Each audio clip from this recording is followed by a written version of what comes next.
Hello everybody, welcome back to Nobody's News, the only internet gaming news show that is about as consistent as my love life. We are going to have a few juicy bits of news for you this week, but I think it is only fair that we don't go with the rumors, we don't start with any of that stuff. We start with what we know, and that is that Halo Infinite is going to be free to play. At least on the multiplayer side. Yes, that is correct. It was confirmed over the weekend. It went from rumor to confirmed, and it's starting to make a lot more sense why they're not charging people for Xbox Live anymore, because I don't think it's going to be around much longer, if I'm being perfectly honest with you. I think we are seeing the evolution of what is Xbox, and Game Pass is going to be the first and foremost thing that you pay for. Online gaming is going to all go free to play, at least from Xbox and PC, and they'll put pressure on Sony and Nintendo to do it as well. At least Sony will try and match it. I don't think Nintendo will. Nintendo is doing their own thing, and at least they're fairly cheap about it. And I think it's only fair that we really get this rumor out of the way now. There is talks of a next-gen Switch again, or a upgraded Switch again. We've got Nvidia posting a job posting asking for someone who is interested in working with new console technology as well as PC chips, as you would when you work with Nvidia, as well as there is a Indiegogo something, and they're like, yo, we want to put our game on the next generation the next generation Switch, whatever that may be. They just want to put it on the next generation Nintendo console, and like the internet does, they see words, they go nuts, they go to Twitter. That is how it works now, and this is just the life that we live. Now, I truly believe that this whole rumor is completely and dumbfoundedly unrealistic. Yes, Nintendo may be working on the next upgraded Switch, but it is probably in early talks with Nvidia or in early stages of development. Why do I say this? Because Nintendo has stated time and time again that we are not close to the end of the generation with this console, with this hybrid. It is still their main flagship, and they are not planning to do anything else, at least that we know of and that the public knows of. It could pull a Nintendo, because that's what they do, but I don't think that's going to happen. I just think that we're in the bit of the Nintendo drought because of COVID. As you guys know, we got Animal Crossing, we got Paper Mario. That's what we've gotten this year, and everybody is literally foaming at the mouth for literally anything Nintendo related. And I get it. I get that you want it so bad. I want it so bad. But we gotta be realistic, guys. Nothing's going to happen with a upgraded or new Nintendo Switch literally anytime soon. And kind of just as a little side bit to that last story, there was a giant Nintendo leak with a bunch of game code and stuff that we have never seen before. And in it, they found builds of Mario 64 that had Luigi, the internet rejoices, and it does all of that fun stuff. However, there is also confidential information as part of these leaks, which is not that cool. I highly recommend we don't spread that bit around. The game code, fine. That stuff, not so much. Even if it's not accurate, it's not cool to be spreading that shit around. Okay, PSA done. Let's all give thumbs up and, like, dance. I don't know. And with Nintendo out of the way, let's talk about Sony a little bit. We'll get back to Microsoft because there's a lot of shit going on with them, and it's not all gaming related. They are a busy group of bees, but right now we are talking about Sony. Woo! Anyway, so as part of the PlayStation 5, it could be most possibly customizable. Yes. If you do not like the design of the PlayStation 5, you can completely and utterly just take off the sides. At least that's the hope and the idea. There are two side wings, as we see on the design, that allow for possible being removed and interchanged, or just removed for easier cleaning, which I'm thinking is going to be their main purpose, and then you can just buy decals for them from something like D-Brand. Not sponsored. But, D-Brand, we'd be willing to work with you. Give me some free Switch decals. Oh, yeah. It would be entirely cool if you could just buy different side wings for your PS5 to have it all customizable and to your perfect liking, with the God of Thor side wings, with the Spider-Man side wings, with the whatever side wings. I don't know how realistic it's going to be. However, they have touted that this console will be the most customizable ever seen. So we can hope. I'm hopeful because I think it would be really cool. Because, I mean, they could have done something cool with the PS4, but they were just like exclusive consoles, which makes sense. I just guess I'm a little sad about that. A little salty, not too salty. Games are great.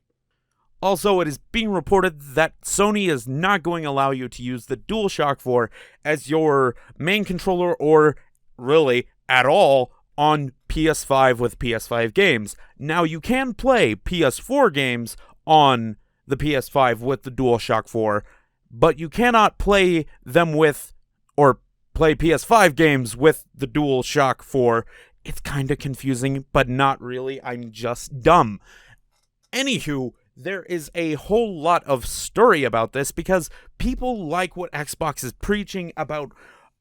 I have all these Xbox One controllers for being able to play multiplayer games. Sweet, I can just use these. And I think that is also really cool and very nice. However, I also understand Sony.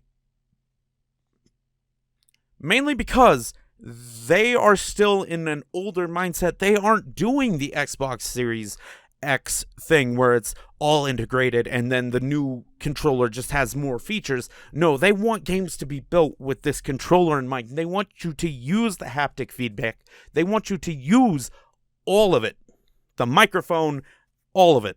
That's what they want. That's what they want from you. That's what they want from developers. They don't want to have to support or have the creators be limited to a DualShock 4, which they're seeing as an outdated piece of tech now. And I get that. It does suck. Do not get me wrong. I'm not saying it is a good move. I'm just saying it's an understandable one. And we're just going to have to see what happens. They may just patch these in and let you use them later. Heck, it could roll out in the first couple months if Xbox really, lays into them. But currently, that's what they're standing with. And to be perfectly honest, I'm not too upset about it. I'll have my DualShock 4s for if I want to play PS4 games, and I'll have my DualSense for when I want to play the PS5 games. That's not too crazy for me, and to be perfectly honest, I'd be cool if they just updated my PS4 games to have DualSense compatibility weird stuff so I can feel the tension in the bow. Because apparently that's what they want to talk about. However, we still don't know when either one of these things are coming out. Can I get a date, please? Just like last time when you and I sat down about the gaming news and talked about the gaming news, we now have a system that also has another release window or release date for it. Last time, it was the Atari VCS, the creme de la creme of next generation systems. I stand by what I said. Now, we have the Analog Pocket. It's gonna wipe out the Nintendo Switch. Why? Because it has a library of over 2,780 games, all of them made by Nintendo. This is the gaming system for those who want to play Game Boy Color, and Game Boy Advanced games, as well as working with other things like the Game Gear, the Neo Geo Pocket, and the Atari Lynx. These are all going to be playable on this system with certain attachments and stuff, but we do know this is coming out in 2021. Holy crap, that's awesome. They're going to be doing a complete no emulation system that works off of some cool tech that they've come up with. I think it's going to be sweet. But you may be asking yourself, when can I get my hands on something so cool?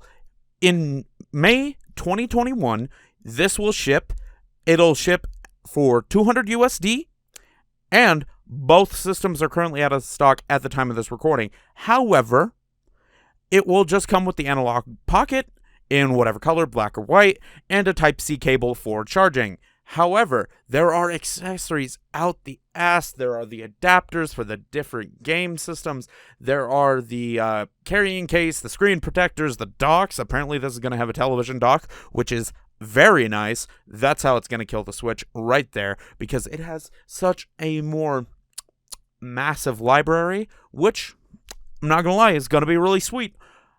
I don't know, I just found this was going to be interesting. A lot of people have had their eyes on this, and when it got brought up again this time, I thought I would also talk about it and give it a little bit of a little push, a little pushy push. And why? Because literally it has a date, unlike the PlayStation 5 and Xbox Series X, which are both supposed to come out in like 2 months. God, yelling this much is just going to completely shoot my voice all night, and I still have a whole 8 hours worth of work ahead of me. I'm going to need to drink so much water and not talk like at all. Now, while I've been kind of yelling about everything, I want to take a minute to yell about Microsoft, the buyers of TikTok, the makers of the first digital platform for games that spans from your iPhone to your Series X. Yes. Oh, yes, indeed. The saviors of gaming, ladies and gentlemen. I don't actually believe what I just said. I think it's a really cool thing what they're doing. However, I'm just gonna play games on my PC and be happy that Infinite's coming out on Steam. I'm so good. I'm so good with that. However, I do want to mention that I don't want to talk about the Halo Infinite criticism. I don't need that negativity. I'm going to say it looks fine. I've seen Halo games. They all kind of look the same to me. I can tell there is a graphical downgrade between 5 and Infinite. But, it is an open world Halo game. I think it'll be cool. We'll have to wait and see. Yada, yada, yada, yada, blah, blah, blah, blah, blah. Anywho, while we have a good number of Xbox Studio games announced, we don't have really any reason to buy their box, which is fine. But what they're going to do is, as I mentioned earlier, they've gotten rid of their yearly subscription option for Xbox Live Gold, and it's been real vague on why, which I think it's pretty clear. They're moving towards this no gold future. They want you to get Game Pass. They want you to get xCloud. That's where their future lies. That's what they want from you. Heck, they even tried to put it on PlayStation and the Switch. It's just that the deals fell through. But they are working with Samsung, my preferred phone brand of choice. I have tried both now, though. I can't say that. I have tried both. And there are pros and cons to both sides. There are indeed. But they are working possibly with Samsung to get Xbox xCloud on their phones, just preloaded on there, which could be one of the smartest things I think I've ever seen come out of a gaming company. Mainly because if that's the case, and they do some sort of special deal and promotion with Samsung, Samsung will be the place you think about when you want to buy xCloud, or when you want to play xCloud on the go. And that is going to be that's going to be how they can take the future a little bit more by storm. Not only is it going to bump Samsung up and probably get them into a more Asian market, but it's also going to help them out with the whole thing of like, hey, Sony's being kind of backlog people, and you want to play games on the go? Here's a library of just all these games. Look at all of these games. And you can play them on the new Note 20. Or whatever it may be. I think that's freaking awesome. I have the Note 9. It's a good phone. It's a really good phone. But I might even upgrade if they do this.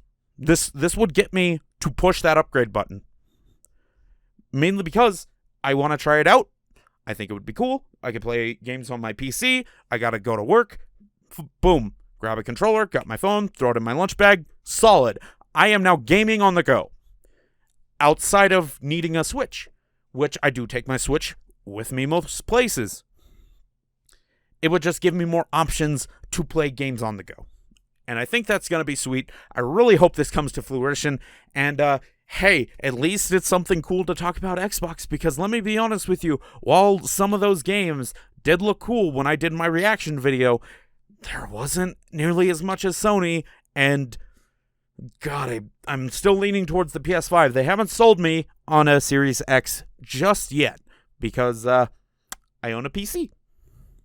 This is getting way too long. I want to round out this week's Nobodies news with our weekly release guide, and there's not really games that are on the release schedule right now. There are probably some amazing indie titles that I'm missing, and if I find some, check my Twitter at TDSK17_real.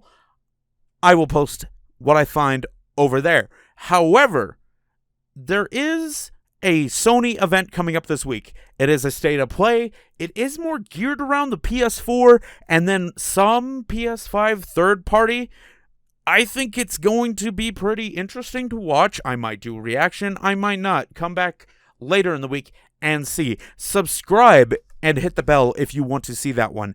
Anyway, that's been Nobody's News. I've been Terrell. Thank you guys for watching. If you enjoyed, hit the like button. If you're new, subscribe and hit the bell. And let me know about anything in the comments below. Let's have a conversation down there. It also helps get the channel a little bit more publicity. And share this out if you think other people would enjoy my yelling into the microphone. Anyway, thank you guys again. And come back tomorrow for Matthew's TGRS.